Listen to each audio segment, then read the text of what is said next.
भगवान शिव और माता पार्वती की कृपा प्राप्त करने के लिए किए जाने वाला एक अत्यंत शुभ व्रत है प्रदोष। यह व्रत तब आता है जब प्रदोष तिथि सोमवार के दिन पड़ती है, इसीलिए इसे सोम प्रदोष कहा जाता है।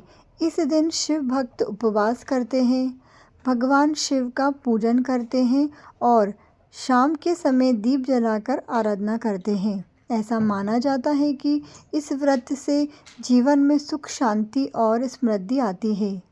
सोम प्रदोष का व्रत विशेष इसका महत्व होता है क्योंकि सोमवार भगवान शिव का प्रिय माना जाता है। इस व्रत को करने से पापों का नाश होता है और भक्त की सभी मनोकामना पूर्ण होती है। इस व्रत की कथा सुनने और व्रत करने से व्यक्ति को शिवलोक की प्राप्ति होती है और जीवन के दुख दूर होते हैं। तो आइए अब हम सोम प्रदोष व्रत की कथा सुनते हैं। पौराणिक कथा के अनुसार एक नगर में एक ब्राह्मणी रहती थी। उसके पति का स्वर्गवास हो गया था। अब उसका कोई सहारा नहीं था, इसलिए वहाँ सुबह होते ही अपने पुत्र के साथ भीख मांगने निकल पड़ती थी। वह खुद का और अपने पुत्र का पेट पालती थी। एक दिन ब्राह्मणी घर लौट रही थी। उसे एक लड़का घायल अवस्था में कराहता हुआ मिला। ब्राह्मणी दयावश उसे अपने घर ले आई। वह लड़का विदर्भ का राजकुमार था। शत्रु सैनिकों ने उसके राज्य पर आक्रमण कर उसके पिता को बंदी बना लिया था और राज्य पर नियंत्रण कर लिया था, इसीलिए वह मारा मारा फिर रहा था। राजकुमार ब्राह्मण पुत्र के साथ ब्राह्मणी के घर रहने लगा।